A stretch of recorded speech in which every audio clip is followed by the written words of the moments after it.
Está no ar Adjuntos, o podcast coletivo.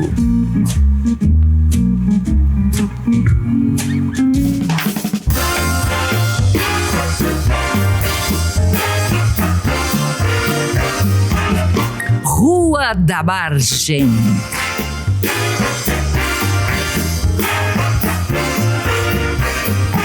Histórias, cenários e personagens de Porto Alegre. Com Paulo César Teixeira.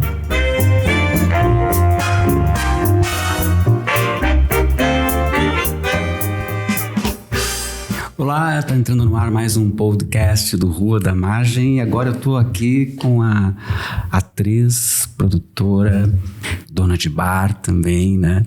A Danuta Zagueto. Tudo bom, Danuta? Tudo. A gente teve, um pouco tempo atrás, a gente teve uma Jalusa.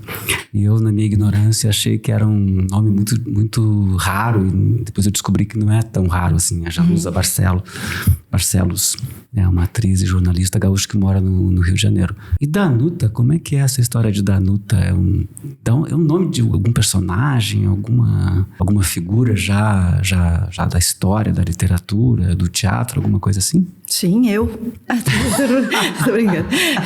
Não, a história do meu nome é... Meu pai, ele era macrobiótico, né? Ali por 70 e poucos. E aí ele tava assistindo televisão e ele viu uma premiação de um prêmio Nobel, né? Que era do Lech Walesa, né? E aí o Lech Walesa recebeu um prêmio polonês, Nobel. Né? Polonês. Uma figura política da Polônia pós-União Soviética, né? Exato. Daí, o lance foi que ele tava preso político, né? Ele era um preso político, então ele não tava no país para receber o prêmio, né? E aí, quem foi receber o prêmio foi a esposa dele, na época, né? Que eu acredito que, enfim, que era a Danuta. E aí, meu pai viu a reportagem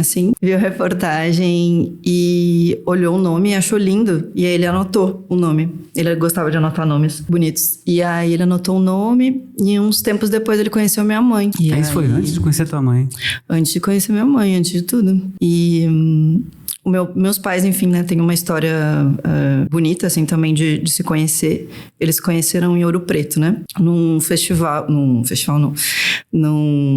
congresso, né, de Esperanto. E meus pais falam Esperanto, né, que é uma língua... Universal, exato. E aí eles foram nesse congresso em Ouro Preto, se conheceram, se apaixonaram e coisa e tal. Mas meu pai é de Minas e a minha mãe é gaúcha, né, de Porto Alegre. Então, por um tempo, eles se escreviam cartas. E eles se namoraram por cartas durante algum tempo, assim. Olha só, o tempo que as pessoas escreviam cartas.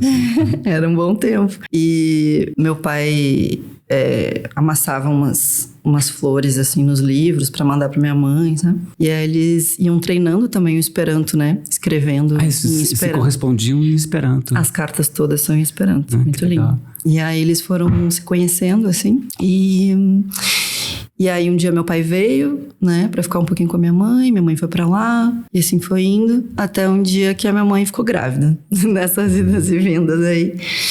E quando a minha mãe engravidou, meu pai na hora falou assim, vai ser uma menina e vai se chamar Danuta. E a minha mãe ficou, o quê? Danuta? Ele é um nome que eu vi, achei bonito, anotei. E o significado é filha da natureza.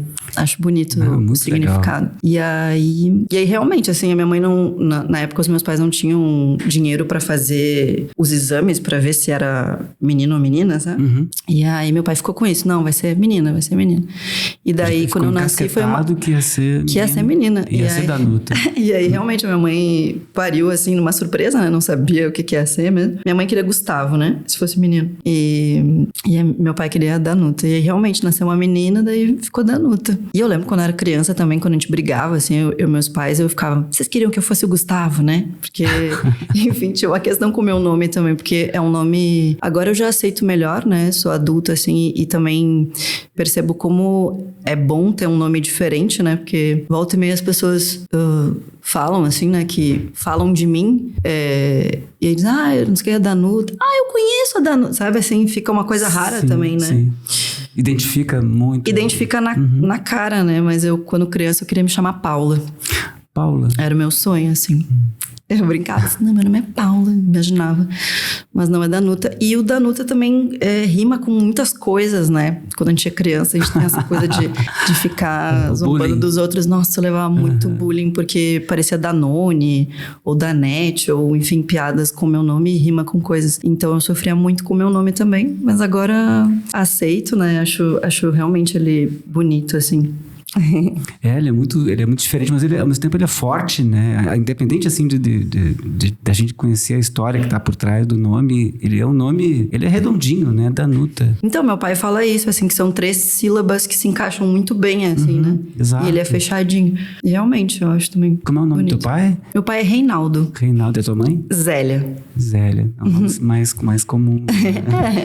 É mesmo. Mas tem isso, né? Às vezes os pais com nomes comuns geram filhos com nomes incomuns. Não, mas esse caso aí foi uma coisa pensada, né?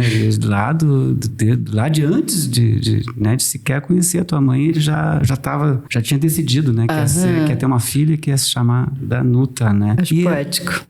E essa história do teatro, assim, eu fiquei sabendo que claro que a gente pesquisa algumas coisas, e eu vi que tu falasse que o que te encanta no teatro é justamente essa coisa do efêmero, né? Do irreproduzível do teatro, né? Como é que é isso? Eu comecei a fazer teatro na escola. Eu estudava no colégio de aplicação da URGS. E lá a gente tem teatro mesmo como matéria, né, de disciplina desde a 5ª série, né?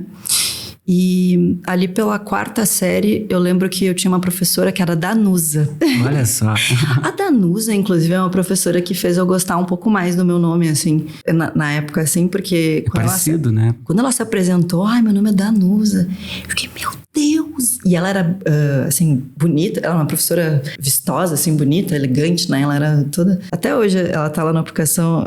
Eu fui fazer o meu estágio lá, quando eu me formei na universidade ali. E ela tava lá, daí fui visitar. Danusa. Ela é lindíssima, assim. E aí, quando ela se apresentou, o primeiro dia, assim, na 4ª série, eu fiquei... Nossa, uma pessoa linda e com um nome parecido com o meu, assim, me deu muito orgulho. Mas a Danusa, eu lembro que ela começou a estimular um pouco já o teatro, porque ela sabia que depois da 4ª série a gente ia ter aquela divisão de matérias, e uma das matérias era teatro, né? Então ela brincava um pouco com a gente, assim, em sala de aula, né?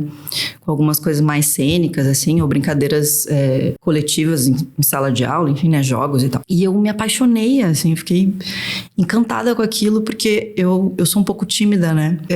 Então eu ficava assim, nossa, aqui eu posso ser, sabe?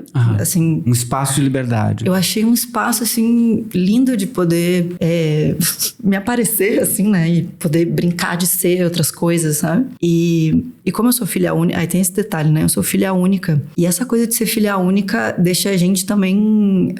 enfim, eu, né, pessoalmente, tive um mundo muito meu, assim... imageticamente falando, assim, como uma criança solitária, brincando, assim, sabe?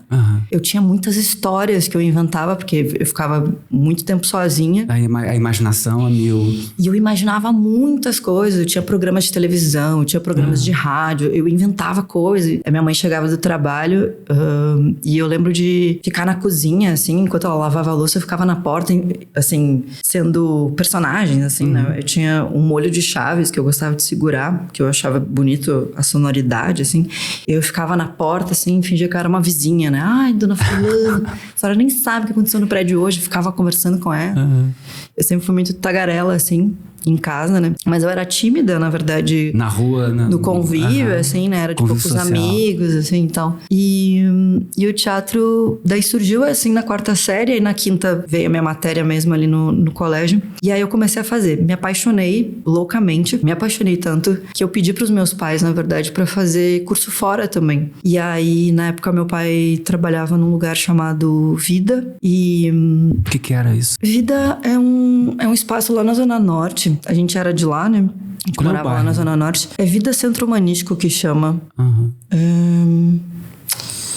Oh, meu Deus. Não sei bem o bairro lá. Talvez o Maitá. Não sei bem onde fica, tá? Mas é lá pela Baltazar, assim, lá por cima. Tu se criou nessa região norte da cidade. Isso. E aí, meu pai trabalhava lá e tinha alguns cursos, assim, né? Porque eles, na verdade, eles trabalhavam com uma ação um pouco mais beneficente, assim, né? Pro bairro e tal. E aí um dos professores lá, enfim, né, dava aula de teatro. E daí meu pai me matriculou, enfim, daí eu fazia uns cursos livres lá no sábado. E daí eu ficava apaixonada. Eu fiquei apaixonada, né, desde sempre, assim, enfim, com tudo, né, com essa possibilidade de ser e essa coisa de imaginar também, amanhã então eu vou fazer isso, sabe? E eu essa coisa da solidão, que eu tava falando de ser filha única e tal, me fazia também ser muito observativa, assim, observadora. E aí eu ficava muito observando as coisas, as pessoas, assim, os trejeitos, né? Isso te ajudava a compor personagens? Nossa, daí eu ficava louca, né? Fazia muitos, assim. Começar pela vizinha. Velhinhas, vizinhas, as outras crianças que eu via, assim, o jeito que fazia. E até hoje eu tenho um pouco isso, assim, né? Quando rola de fazer processos criativos, assim, de pegar, né? Essas recordações que a gente vai guardando na malinha, assim, né? Porque realmente cada pessoa é um pequeno universo, né? De trejeitos e jeitos. Pra quem observa bem, né? Tem muitas coisinhas, né? Muitas nuances, assim. Muitos elementos, né? Peculiaridades, né? Assim, coisinhas, detalhes das pessoas, assim, que é bonitinho de pegar, né? Os trejeitos. Então eu gosto muito, assim. Gosto muito de ser observativa, assim, de ser observadora. Observativa também é bonita essa palavra. Eu nunca tinha ouvido, mas eu gostei. Eu pintei ela, eu acho. Mas tem uma coisa do efêmero pra mim, que tem uma coisa no efêmero pra mim, que eu acho bonito no teatro, que é essa coisa do público, né? Essa entrevista que tu pesquisou aí, né? Que tu leu, eu 2020, assim. Eu fiz ela 2021. durante a pandemia. E na pandemia, pra mim, foi esse momento bem reflexivo, assim, sobre o que eu fazia, assim, né? Tu parou pra pensar Bom, todos nós, né? De alguma maneira fizemos isso, né? Mas assim, tinha esse papo um pouco de... vamos fazer home office, né? Vamos trabalhar nas casas, não sei o quê. Parecia que dali pra frente, né? Não, a solução dos problemas era assim, reforme sua casa, compre plantas, fique em casa, não sei o quê. Tudo bem, era, né? Era o que era mesmo, no momento, né? Mas pra mim foi um sentimento de morte, assim, do que eu fazia, né? Porque tudo que eu faço, assim, com cultura, tem a ver com aglomeração, por exemplo, né? Claro. E o teatro também depende do público, né? Da relação com o público. Totalmente, né? E a pandemia, claro, teve essas invenções, assim, de um teatro online, né? Sim. Que eles criaram isso, assim, essa palavra. Mas, pra mim, aquilo não era teatro, assim, né? O teatro, ele realmente acontece com o público, né? Ele é feito pra isso, assim, pra essa relação, né? É aquele momento único, né? Irrepetível e é isso, né? E é esse finito mesmo, né? Porque... Como assim infinito? Ele é finito, ele acaba ali, né? Tem uma coisa do teatro, assim... todos os dias a gente acorda diferente do dia anterior, né? Em cada segundo a gente é diferente do que a gente foi. Sim, claro. Né? Agora eu já sou diferente de quando eu entrei aqui pra gente gravar esse podcast, né? A gente tá sempre... Parmênides e Heráclito, né? A gente tá sempre nisso, da Grécia sabe? antiga é mais ou menos isso. Sempre nessa evolução de pensamentos e de... Então, ali no teatro acontece um contrato, assim, né? Que é com o público, que é essa coisa assim, vocês vão assistir isso, pode ser sentado, pode ser em pé, enfim, né? Tem vários tipos de teatro, mas a gente vai fazer isso junto, né? Porque eu vou fazer pra ti e tu vai reagir a isso. E a maneira como o público reage vai interferir na maneira como tu faz o teatro. Totalmente, né? E o jeito como eu estou naquele dia também, né? As reflexões que eu faço, assim... Depois que a gente apresenta um espetáculo, por exemplo, ele nunca é igual, né? Mas, assim, geralmente, como elenco, a gente conversa, assim, né? Essa cena foi boa hoje, né? Essa cena funcionou hoje, as pessoas riram dela ou se emocionaram com ela. Isso tem muita variação com quem a gente é e com quem o público também tá sendo, né? Eu imagino que a plateia de um dia é diferente da plateia do outro dia, da outra noite. Exatamente. Né? Um público de terça-feira não é o mesmo de um público de sexta-feira. O público de um lugar não é igual de outro lugar. Se tu apresenta um espetáculo às 2h da não é a mesma coisa se tu apresentar 9h ou... À meia-noite. Como tinha sessões, exato, né? As sessões malditas, assim, né? É um outro clima. Ou, por exemplo...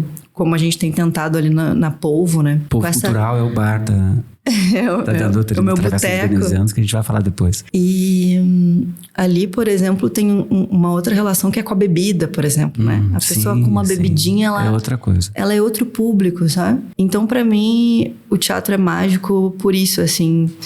Eu acho bonito também essas coisas não pegáveis, assim, né? O cinema, por exemplo... Não capturáveis, não formatáveis. Tu pode gravar um espetáculo de teatro, né? Mas ele não...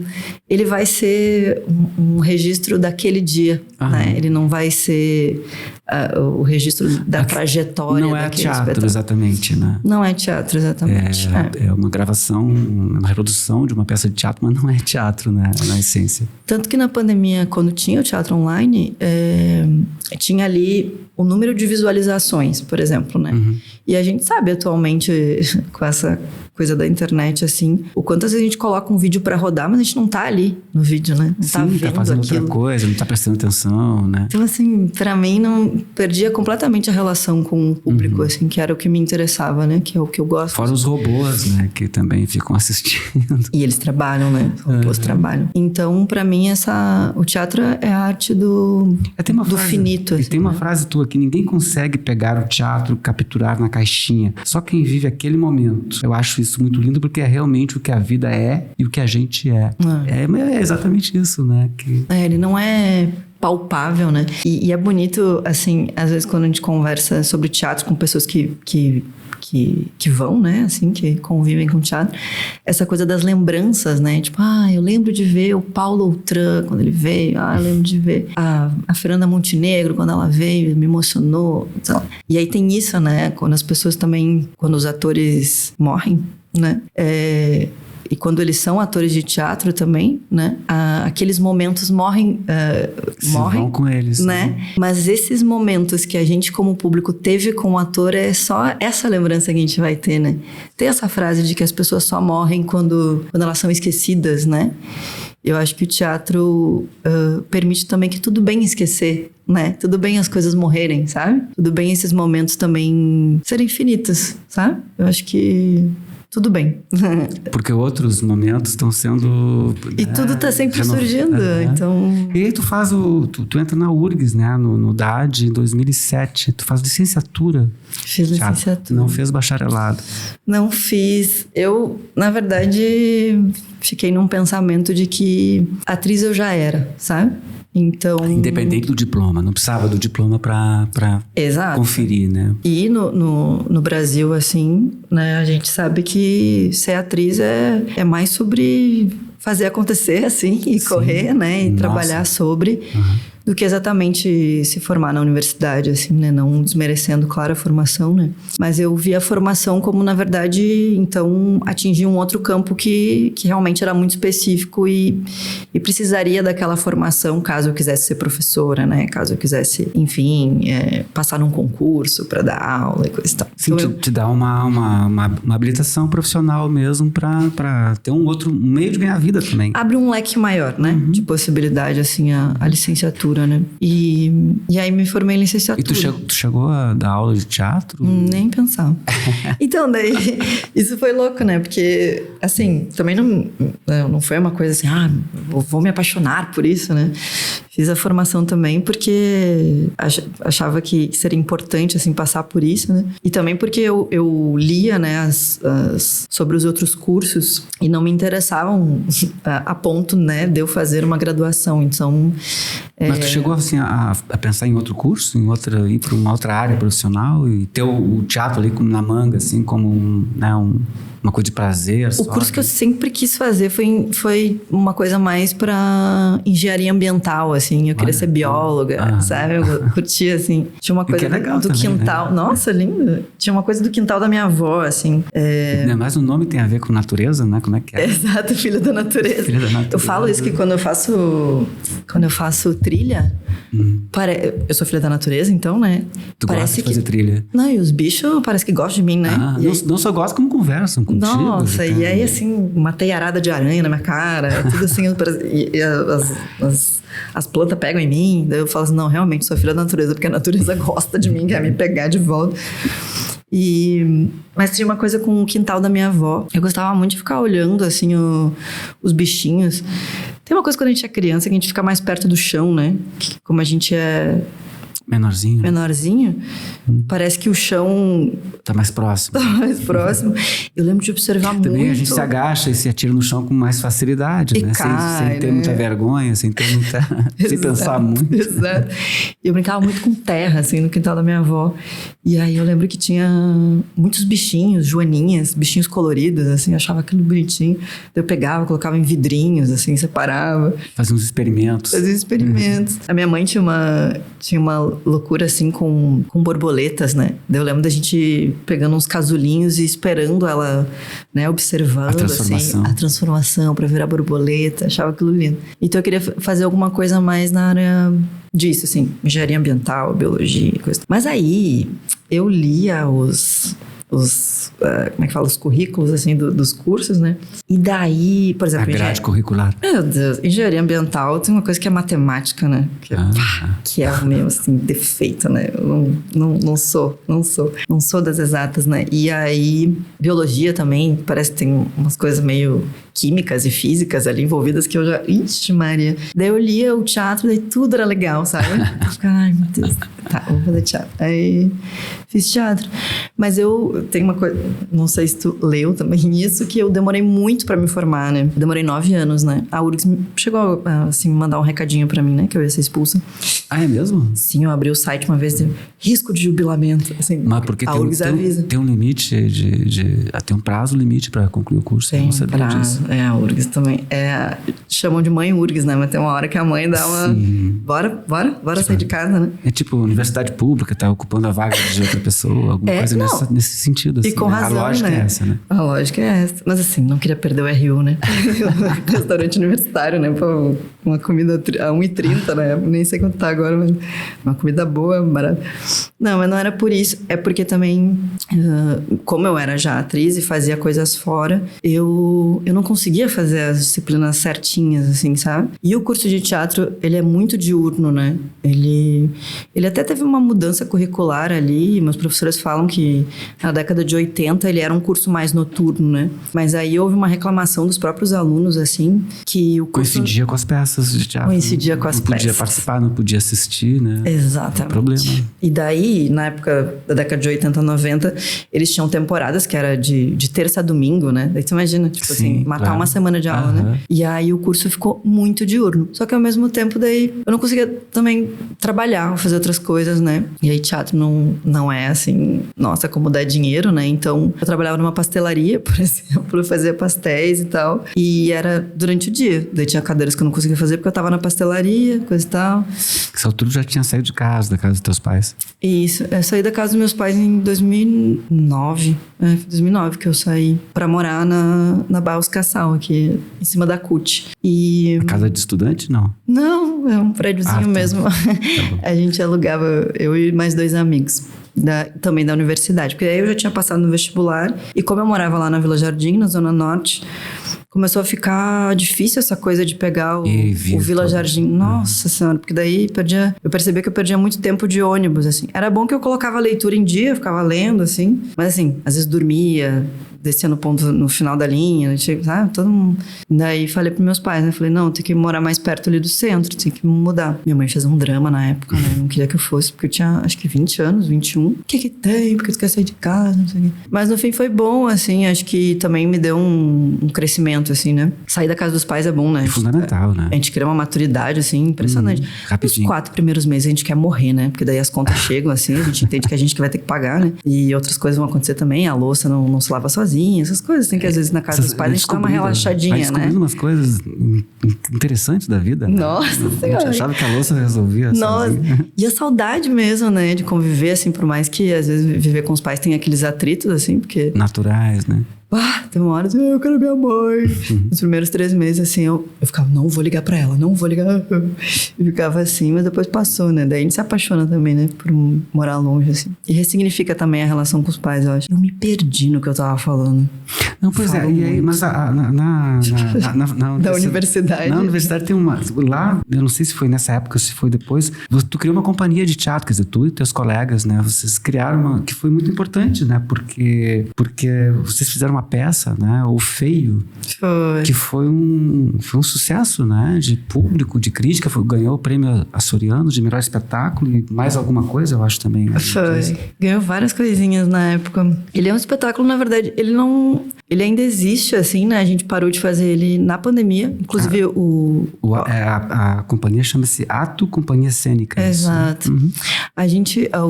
A última sessão do Feio, né? Que a gente apresentou foi em janeiro... foi os últimos dias ali de janeiro de 2020. Mas ela surgiu em 2015, né? Meados da década passada. Então ela ficou um tempo... Ela teve uma carreira longa. Total. A gente, na verdade, estreou o trabalho em 2011. Se eu não me engano. E aí a gente ficou... O que acontece? Enfim, né? Como eu fazia licenciatura, tinha umas cadeiras que não eram obrigatórias no meu currículo. Uma delas era a cadeira de ateliê, que é uma cadeira de composição cênica, assim. Quem faz bacharel tem uma hora ali na universidade, né? Depois, acho que de 2 anos, assim. Se bifurca, né? Se bifurca. Uhum. Pessoa da licenciatura vai mais pra FACED ali, pra Faculdade de Educação. E o bacharel vai, em teoria, né? Fazer espetáculos, né? Ali dentro da universidade. Então, houve essa bifurcação ali, em algum momento. E aí tinha essa disciplina, que era o ateliê. E na época, eu lembro que tinha poucos alunos. Essa barra, enfim, né? Essa turma que tava ali, eles eram poucos, acho que eram umas 7 pessoas, assim, só. E 3 delas eram diretores e 4 eram atores. Então, para fazer os espetáculos, eles convidaram algumas pessoas da licenciatura para poder fazer os espetáculos também, né? Eles poderiam participar. E aí a Mirala Aline, que foi a minha diretora do Feio, me convidou para fazer o Feio, assim, na época, né? Então, era uma disciplina que não tava no meu currículo, né? Mas que eu poderia participar como, em teoria, ouvinte, assim, ou enfim, né? Uhum. Participação especial. E aí eu fiz essa cadeira, né? Fora dos meus horários ali. E esse texto é um texto... A Mirá, ela teve o pai dela se casou com uma alemã. E daí a Mirá ficou um tempo na Alemanha. Ela morou 1 ano lá. E lá na Alemanha tinha uma revista, que até não sei o nome dela, mas era uma revista sobre teatro, tá? E aí no finalzinho da revista tinha obras de dramaturgia de autores contemporâneos. E a Mirá se apaixonou por esse texto lá. De quem é o texto? Marius von Mayenburg, que é um alemão contemporâneo, assim.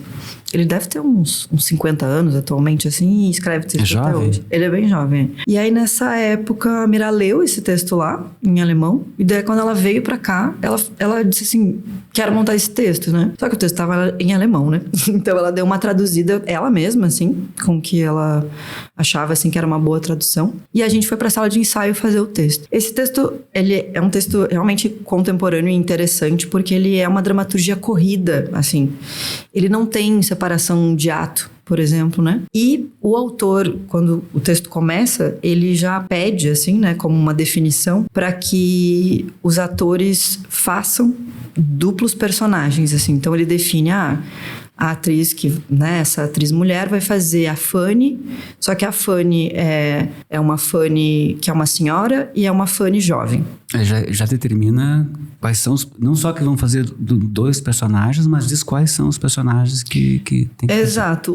Os personagens, eles se repetem um nome, assim. E aí, quando tu lê o texto, tu não entende bem qual personagem tá se referindo. Exato. Que danadinho, hein? E aí tu entende a relação dos personagens pelo que o personagem tá dizendo, sabe? Então, ele é um texto A Mira sempre falava isso, assim, ele é muito rápido, assim, ele é dinâmico, porque ele é corrido, né? E aí dá esse tilt, assim, de quem tá falando... Qual das...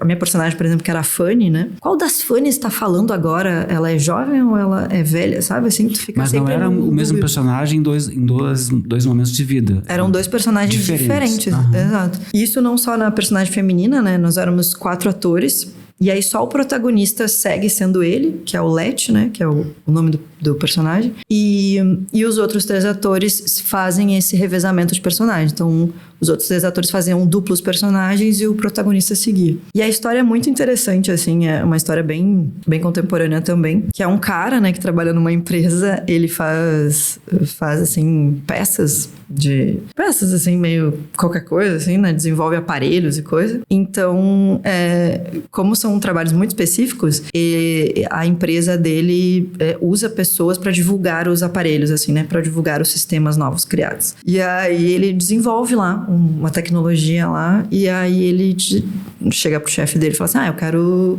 vender esse produto, né? Quero desenvolver, enfim, a patente, né? Porque eu fiz aqui, criei.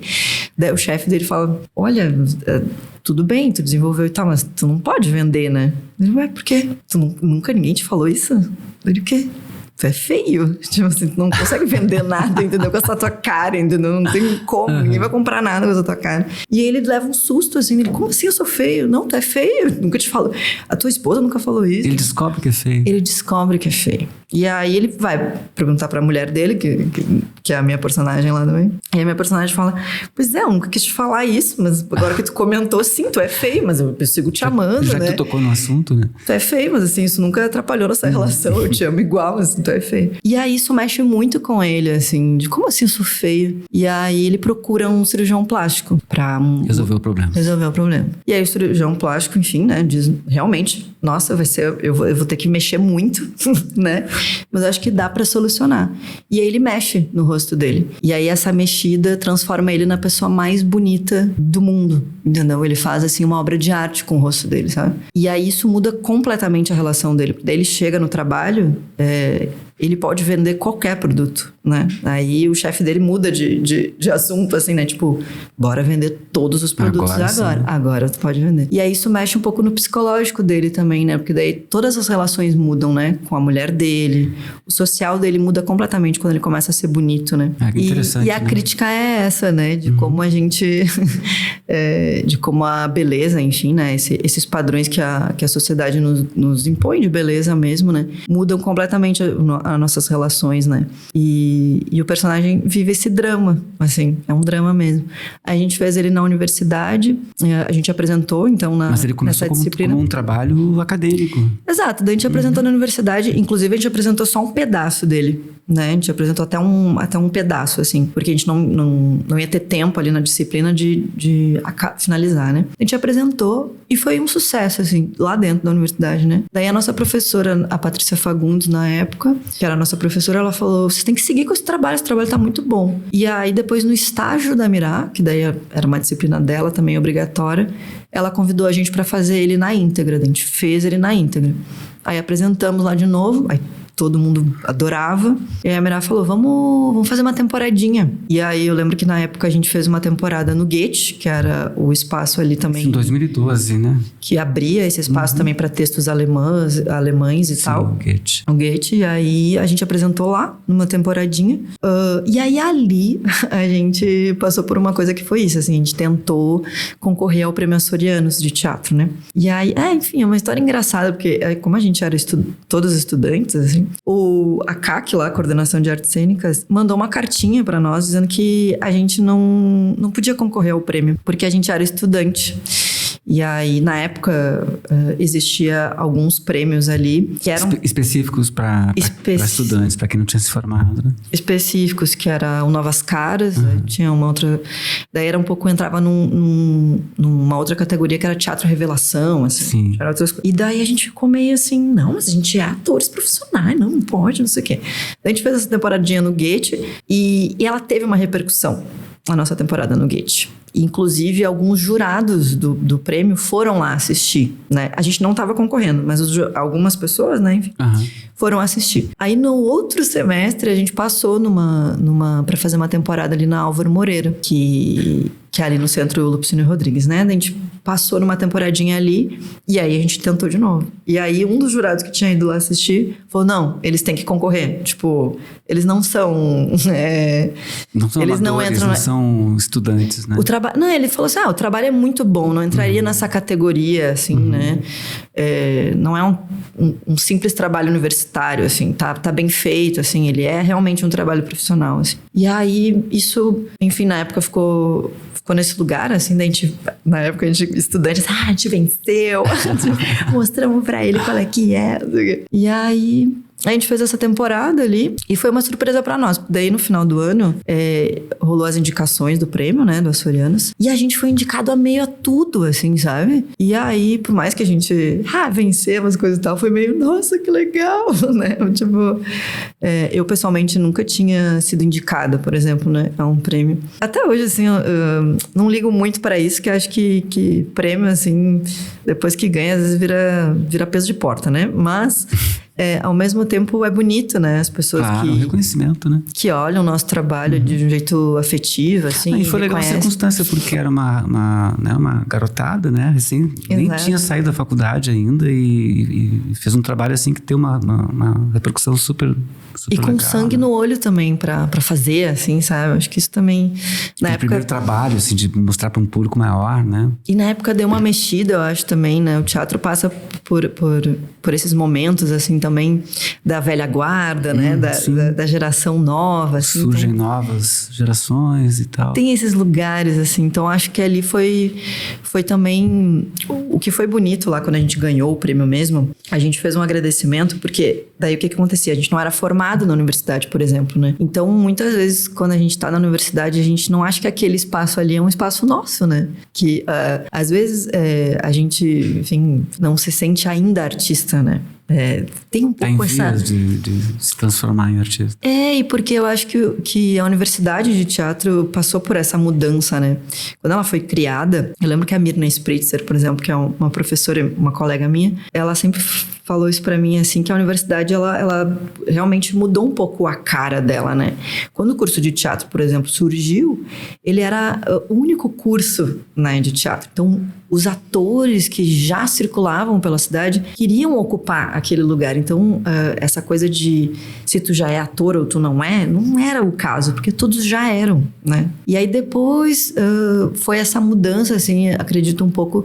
Se tornou uma coisa mais acadêmica, né? Dessa coisa de a gente sair da escola e ir pra universidade, sabe? Essa coisa do vestibular, enfim, né? Essa coisa mais, assim, de jovens mesmo ocupando a universidade, assim, talvez pelo menos o curso de teatro, assim, né? E a companhia ainda existe? Ainda tá ativa? Ela existe, mas assim, a gente apresentou o Feio ali na pandemia. O Feio foi nosso carro-chefe, assim, a gente seguiu apresentando depois, todos os anos a gente apresentava, fazendo mini temporada, porque realmente ele é um mini sucesso nosso, assim. A gente, em 2019, a gente fez um novo trabalho, que foi o Expresso Paraíso, que a gente apresentou no Gate também. A gente passou num edital lá de novos diretores e tal. E a companhia, ela segue. Tem o Paulo Roberto Farias, que é um colega de companhia, assim, que fez alguns trabalhos também com o nome da companhia, porque a ideia da companhia também é que as pessoas carreguem o nome dela, assim, né? Várias coisas podem ser ato companhia cênica, não necessariamente com aquele elenco, né? Sim. Então, a companhia segue, assim, mas, ao mesmo tempo, depois da pandemia, deu muito esfriada, assim, na gente, sabe? A pandemia, pro pessoal de teatro, foi muito cruel, né? Foi muito terrível. Mas aí, a gente tava falando antes de entrar no ar aqui que além de atriz, tu é produtora também, até porque a vida exige. Te obrigou a isso, né?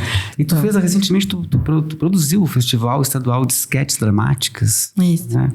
FID. E agora em outubro, né? E como é que foi isso? Foi lindo. Daí, essa coisa de ser produtora também, é isso, né? A gente tava conversando aqui. Tem uma coisa que a gente percebe, né, sendo atriz, artista, assim, de modo geral, é que se a gente não vender o nosso trabalho, ninguém vende por nós. Vende, né? Tem que vender o peixe, né? Total. Então, inclusive, essa coisa de tu tá perguntando, assim, se a Ato segue também, né? Um pouco é porque é isso, assim, se a gente começa a se produzir outras coisas, a gente se perde um pouco na produção, sabe? Então, falando agora, eu acho que a Atos também tá meio paradinha, porque talvez eu, que era também uma das produtoras ali, tô também envolvida em outros coisas, projetos. Não tô conseguindo pensar nisso, assim, né? Mas o Feio é uma coisa que com certeza vai voltar, assim, porque é um espetáculo que a gente gosta muito. Mas o feed em específico, eu entrei ali na pandemia numa doideira, assim, de que era isso, assim, achei que o mundo ia acabar, né, que eu não ia conseguir mais ser atriz. Mas quase acabou, né? Um pouco. Não tava de tudo errado. Um pedaço nosso acabou ali, né? Exato.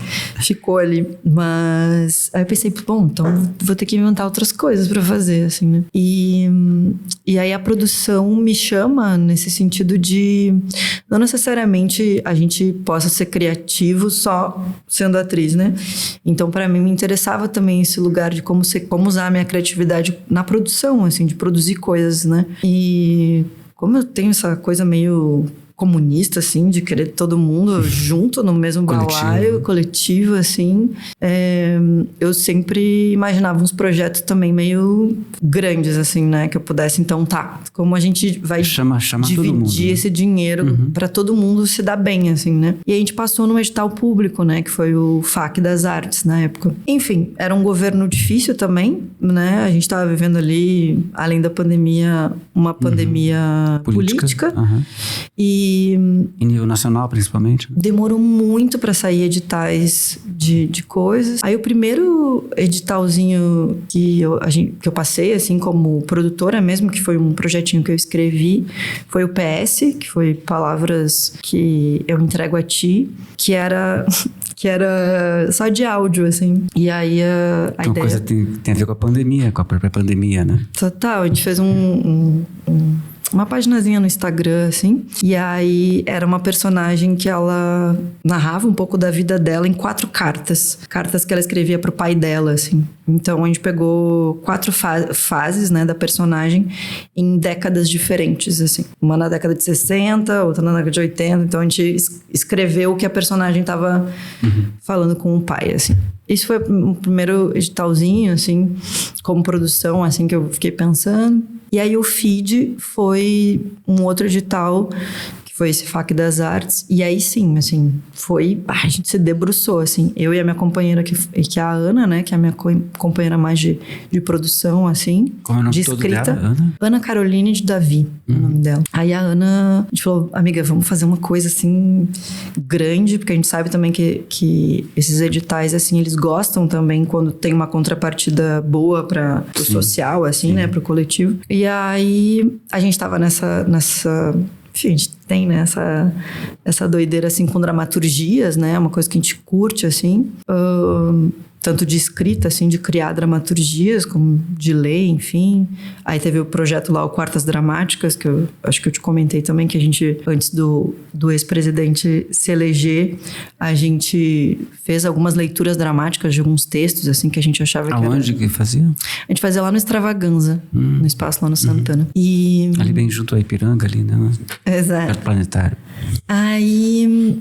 o feed foi um pouco isso, assim. Eu falei pra Ana, vamos linkar essa vontade de dramaturgia que a gente tem com alguma coisa que a gente consiga distribuir essa verba, assim. Pegar mais gente, assim. Então, o feed é o seguinte, assim. A ideia do feed era que as dramaturgias fossem inéditas, né? E aí a nossa proposta era que fossem 12 dramaturgias inéditas, né? E aí pequenas dramaturgias, que a gente chama de sketch, né? De pequenos textos, assim. E aí, para ser aprovado, enfim, para passar no edital feed, né? Tinha que ser essa dramaturgia inédita e uma coisa que nunca foi apresentada, enfim.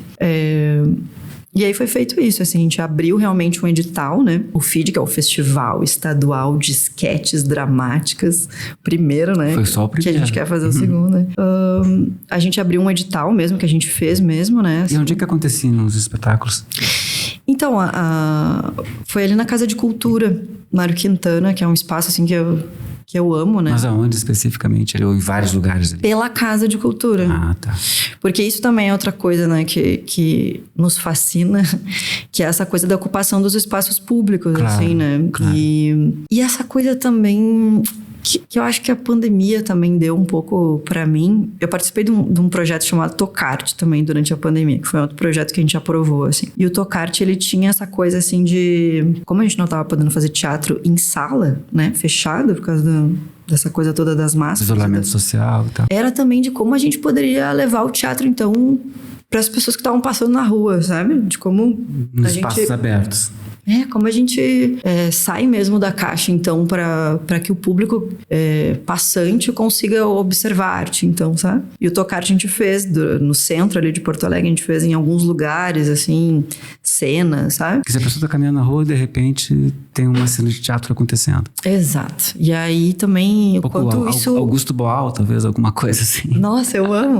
Então, atravessa as pessoas, né? Esse tipo de interferências, assim, são legais, né? As pessoas... São legais, passam interfere no cotidiano, assim. Das pessoas. Registram e comentam, tipo, o que é aquilo ali? É bonito, assim, o interesse pelo, né? E também nessa ideia de que o teatro tem sido, assim, uma das artes mais esquecidas, assim, um pouco, né? Acho também porque essa renovação, assim, ela é um pouco difícil, às vezes, né? Os teatrólogos mesmo são resistentes ali na arte de fazer teatro.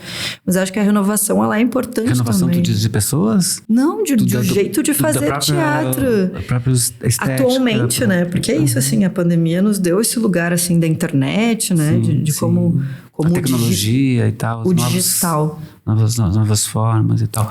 E aí vamos falar do Bar Polvo Cultural, né? Vamos. Que é o teu bar ali na Travessa dos Venezianos, né? Que eu sempre falo pra ti que eu acho muito legal aquele bar, porque ele é um bar, assim, diferente, assim, né? Ele tá na Cidade Baixa e tá na Travessa dos Venezianos, que é um lugar, assim, muito de festa de rua, né? De roda de samba, né? Uma coisa muito extrovertida, né? Uhum. E ali tem uns 4 ou 5 bares, né? E tem esse cantinho, que é o Polvo Cultural, que é um bar onde rola, né? Uma coisa de artes cênicas, né? O karaokê também. É uma coisa completamente na contramão ali do que tá ao redor dele. Né? Não só no bairro, como na própria travessa, né? E como é que rolou a história do bar? Foi com colegas de teatro também que tu abriu? Isso que a gente tava falando do feed, né? De ocupar espaços públicos, assim. A Casa de Cultura, se eu pudesse, eu comprava ela, né? Só deve ser cara. Não tá à venda. Mas essa coisa talvez uns 40 anos atrás, quando o Majestic tava ali meio... Até podia, né? Perdi a chance. Não, mas essa coisa de centros culturais, assim, sempre me encantaram, assim, essa coisa da arte acontecendo em vários lugares ao mesmo tempo, assim. E eu falo isso, assim, né, que eu, na verdade, fui um pouco invadida por ser dona de bar, assim, né. Porque o meu sonho mesmo sempre foi ter um espaço cultural, assim, que eu pudesse juntar os meus e fazer coisas, né, envolvendo teatro, assim, e arte, né. E ali foi também uma coisa que rolou na pandemia, que foi uma tentativa minha também de, assim, como é que eu vou fazer pra me virar, assim, financeiramente, sabe? Relâmpagos. Tá vendo? Olha... Não, e é isso, né, gente? Hoje, só pra registrar, é um dos dias mais quentes desse ano de 2023 em Porto Alegre. Então, assim... A gente tá gravando em dezembro, finalzinho do mês de dezembro. Esse podcast tá entrando no ar em janeiro. Espero que esteja um pouquinho mais ameno até lá. Então, assim, essa chuva vai cair. O polvo cultural. Mas é legal porque tem uma brincadeira com a palavra... O povo cultural, né? O povo da cultura, então o polvo cultural. E ao mesmo tempo tem uma coisa com o bicho, mais uma vez, a Danuta, né? Filha da natureza. Com o bicho, tu viu? Um polvo que tem tentáculos, né? E parece que tem uma coisa interessante, que é um bicho que tem 4 pares de braços, né? E eles são independentes um do outro, né? Eles são autônomos, né? Então isso já... É lindo, né? Ele é o ET dos animais, né? Ele é tido como o extraterrestre da fundo vida. Do mar. Porque realmente, né? Cada patinha dele pode pensar numa coisa diferente, pode sentir uma coisa diferente, né? Isso é muito lindo. Mas a ideia ali da Polvo, pra mim, surgiu um pouco na pandemia também, que era esse lugar de eu pensar um pouco no meu futuro, assim, né? O que eu queria deixar, assim, também. E também financeiramente, assim, de ter um espacinho que me desse um dinheirinho pra eu me garantir. Sobrevivência, né? Então, eu comecei a procurar umas casas que eu achava que eu nunca ia ter, assim. Na pandemia eu visitava casas, olhava, assim, lugares que eu achava legal. olhava na internet, bora visitar umas casas. Eu visitei umas casas. E ali, quando eu fui visitar, eu me apaixonei por ela. Eu já conhecia a Travessa meio de passagem, assim, né? Mas pensei, nossa, é uma oportunidade que não dá pra perder, assim, né? Ela fica exatamente onde era a Travessa Café, né? Da Dark. Exato. Né? E aí, é uma casa de uma amiga, a Dark estudava comigo na...